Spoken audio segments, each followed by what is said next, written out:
Jadi tadi sore tuh gue habis WFC. Dari siang ke sore gue WFC. Work from Canggu. Work from cafe, cuman kebetulan di Canggu gitu. Nah, tapi gue kerjanya tuh nggak lama. Cuman kayak beberapa jam, terus udah gitu. Banyak kan waktu gue tuh bengong gitu merhatiin orang-orang.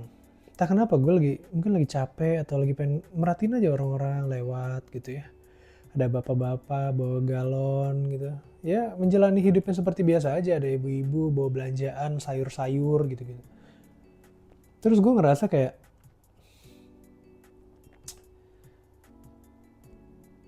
kayaknya damai juga jadi NPC deh. Non-player character gitu kan. Yang, lu tahu non-player character gak sih? Yang kalau kita main game, dia tuh kerjanya gak ngapa-ngapain. Bukan gak ngapa-ngapain sih. Rutinitasnya gitu aja. Nggak yang sampai jadi karakter utama banget. Ya sehari-hari cuma lewat, aktivitasnya gitu-gitu doang. Kayaknya enak jadi NPC. Tapi di satu sisi gue lihat, kan gue di Canggu ya. Namanya Canggu itu bisa dibilang tempat berkumpulnya influencer-influencer di seluruh dunia deh. Jadi banyak banget content creator, influencer yang kemana-mana tuh bawa tripod, bawa apa gitu ya, rekam-rekam gitu. Seakan-akan dirinya itu karakter utama. Dan di situ gue mikir, kalau dia karakter utamanya jangan-jangan gue NPC-nya nih. Cuman bengong doang ngeliatin orang-orang gitu. Tapi gue jadi mikir, kayaknya jadi NPC tuh enak juga ya. Gak banyak drama, gak banyak perhatian, gak krisis identitas, gak ada impostor syndrome. Just hidup gitu, udah hidup aja. Gue gak tahu ya, tapi kadang-kadang orang-orang ambis kayak kita begini tuh ngerasa hidup tuh harus besar, meaningful. Harus punya dampak ini, dampak itu. Harus jadi luar biasa gitu. Harus jadi orang tersukses di dunia, nomor satu di dunia gitu. Padahal dari hasil bengong gue tadi, gue belajar bahwa sebenarnya banyak orang yang mungkin hidupnya biasa-biasa aja gitu. Tapi justru kesederhanaan itu tuh bisa ngebuat lebih damai gitu loh. Jangankan yang ngejalanin ya, yang ngelihatnya aja damai gitu. Mereka nggak worry tentang 5 tahun ke depan, 10 tahun ke depan, ya mungkin ada beberapa yang worry ya. Mereka juga nggak ngebandingin diri mereka sama peer-peer mereka di LinkedIn atau kayak teman-teman SMA gitu di Instagram yang udah pada nikah, udah pada punya anak. Kayak nggak perlu membanding-bandingkan kayak gitu tuh. Mereka ya hidup aja, titik. Ini emang ignorance ya, karena gue ngeliatnya dari perspektif gue nggak tahu di hidupnya dia tuh sebenarnya ada masalah apa enggak. Cuman yang dipancarkan gitu loh, hasil dari pancarannya ini yang ngebuat gue jadi belajar sebenarnya. Mau dia ada masalah kayak mau apa kayak, cuman yang dia pancarkan itu tuh ngebuat gue menyadari sesuatu.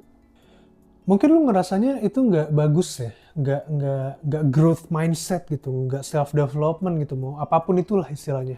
Tapi menurut gue sebenarnya itu powerful banget. Kalau lu ngerasa itu nggak growth mindset, jangan-jangan memang salahnya di lu. Siapa tahu mungkin lu kebanyakan sosmed sampai akhirnya hidup lu didikte sama standar-standar sosmed self development atau yang harus jadi orang besar itu. Pernah kepikiran itu nggak? Atau lu cukup open minded nggak untuk memikirkan itu? Soalnya kadang kalau kita mikirin orang-orang yang hidupnya simple, itu seakan-akan mereka nggak punya mimpi gitu. Tapi sebenarnya mungkin mereka tahu esensi hidup sebenarnya itu seperti apa. Mungkin kita yang terjebak di masa depan atau di masa lalu, mereka tuh mungkin menyadari bahwa hidup itu nggak selalu harus kita kontrol, nggak selalu harus kita kejar. Terkadang ya hidup aja tuh udah cukup. Jadi ya cukup dijalani. Bangun pagi, kerja, pulang, masak Indomie, nonton YouTube, tidur. Kenapa kita nggak bisa mensyukuri itu sih? Kenapa kita harus ngejar sesuatu yang besar sekali gitu? Gue nggak bilang itu salah ya. Punya mimpi itu tuh bagus, memang bagus. Tapi pada kenyataannya, jangan sampai kita dikonsumsi sama mimpi dan harapan kita sendiri. Biasanya buktinya apa? Kalau kita ngeliat orang itu hidupnya simpel, bangun, kerja, pulang, makan Indomie, YouTube, tidur, gimana lu? Mungkin lu bangun-bangun itu udah gelisah, udah anxiety duluan. Hari ini gue harus jadi versi terbaik dari diri gue. Tapi yang ada malah lu seharian nonton YouTube, nonton video self-development tanpa melakukan perubahan apa-apa yang signifikan dalam hidup lu. Gue menyebut itu sebagai masturbasi mental. Nonton konten self-development itu bukan self-development. Semoga lu sampai situ udah paham deh. Gue nggak bilang kita harus hidup layaknya NPC. Tapi mungkin sesekali kita harus belajar jadi NPC.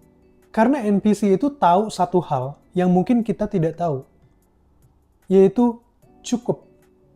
Cukup kerja, cukup peduli, cukup tahu apa yang cukup penting dalam hidup kita. Ini tuh bukan tentang membunuh ambisi lu, enggak.